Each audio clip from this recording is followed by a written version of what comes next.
وترى الشمس إذا طلعت تزاور عن كهفهم ذات اليمين وإذا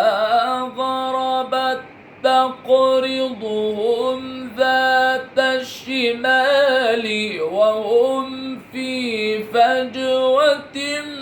منه ذلك من